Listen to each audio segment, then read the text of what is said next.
جو بندہ بھی عاشورہ کے دن روزہ رکھے گا تو اللہ تعالیٰ اس کے پچھلے سال کے گناہ کا کفارہ کر دیں گے. تو یہ فضیلت عاشورہ کے روزے کی آپ نے بیان فرمائی. یہ فضیلت آج بھی برقرار ہے. فرضیت ختم ہو گئی، لیکن بعد میں جس کا دل چاہا اس نے روزہ رکھا، جس نے چاہا نہیں رکھا، اور یہ فضیلت بیان فرما دی گئی. چنانچہ آج بھی عاشورہ کا روزہ مستحب ہے، اور اس پر یہ فضیلت وارد ہے کہ حضور اقدس صلی اللہ علیہ وسلم نے فرمایا کہ وہ 1 سال پہلے کے گناہوں کا کفارہ ہو جاتا ہے. پھر اللہ تعالیٰ کا کرنا ایسا ہوا کہ جس سال نبی کریم صلی اللہ علیہ وسلم کی وفات ہونی تھی، اس سے پہلے جو محرم آیا تو اس میں آپ نے یہ ارادہ ظاہر فرمایا کہ بھئی ہم جو روزہ رکھ رہے ہیں یہ عاشورہ کا، تو یہ عاشورہ کا روزہ یہودی بھی رکھتے ہیں اور ہم بھی رکھتے ہیں، تو یہودیوں کے ساتھ ایک مشابہت پیدا ہو جائے گی روزہ رکھنے میں.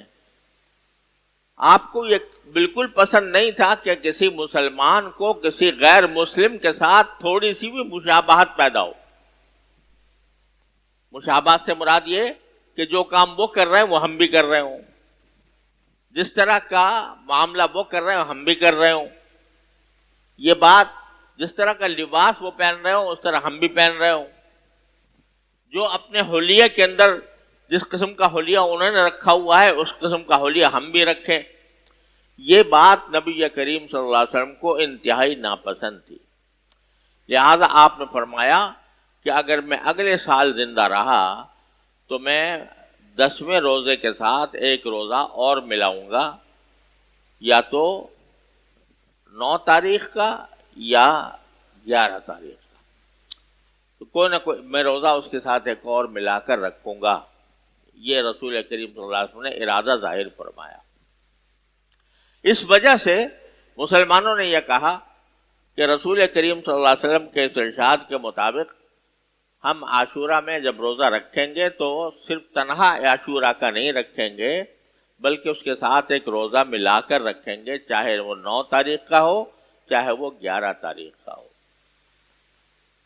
اور اس کی فضیلت آپ نے سن لی کہ 1 سال پہلے کے گناہوں کا وہ کفارہ ہو جاتا ہے. لیکن اس سے آپ یہ اندازہ کر لیں کہ اللہ تبارک و تعالیٰ نے روزے جیسی عبادت میں بھی غیر مسلموں کی مشابہت گوارا نہیں کی. مشابہت سے مراد یہ ہے کہ ہم ان جیسے لگنے لگیں جیسے وہ ہیں اور ان کے مشابہ بن جائیں. یہ آپ نے روزہ رکھنے کی عبادت میں بھی گوارا نہیں فرمائی. اس سے پتہ چلتا ہے کہ آدمی اگر ایسا طریقہ اختیار کرے جس سے وہ غیر مسلموں کے مشابہ ہو جائے، مثلا ہندو تلک لگاتے ہیں، تو اگر کوئی مسلمان تلک لگائے یہ گناہ ہے. کیوں؟ اس لیے کہ اس سے ہندوؤں کی مشابہت پیدا ہوتی ہے. بڑا افسوس ہوتا ہے کہ آج کل مردوں اور خواتین میں یہ جو ہمارے اوپر ایک مصیبت مسلط ہوئی ہے موبائل ٹیلی فون کی اور فلموں کے اندر جس قسم کا لباس اور جس قسم کے انداز ہندو اپناتے ہیں وہ ہمارے اندر پھیلتے جا رہے ہیں. جس وقت ہم غیر منقسم ہندوستان میں تھے پاکستان بننے سے پہلے، تو اس وقت مسلمان بہت غیرت مند ہوتے تھے، اور غیرت مند ہونے کی وجہ سے وہ ہندوؤں کا کوئی شعار اختیار کرنے کو بالکل مکروہ اور مذموم سمجھتے تھے. کوئی مسلمان اس طرح کا تلک لگائے جیسے ہندو لگاتے ہیں، یا اس طرح کا زنار پہنے جیسے کہ بت پرست پہنتے ہیں، اس سے بہت زیادہ پرہیز کیا جاتا تھا. کوئی مسلمان باغیرت مسلمان اس کو گوارا نہیں کرتا تھا. افسوس ہے کہ پاکستان بننے کے بعد یہ جو فلموں کی وبا آئی ہے اس کی وجہ سے لوگ جو ہیں وہ ان کا فیشن اختیار کرنے کی فکر میں رہتے ہیں. اور اس کے علاوہ اس سے بھی بدتر کہ ہم ان انگریزوں کی اور امریکیوں کی مشابہت پیدا کرنے کی فکر میں رہتے ہیں جن کے بارے میں ہر شخص جانتا ہے ہمارے دشمن ہیں. کوئی مسلمان اس بات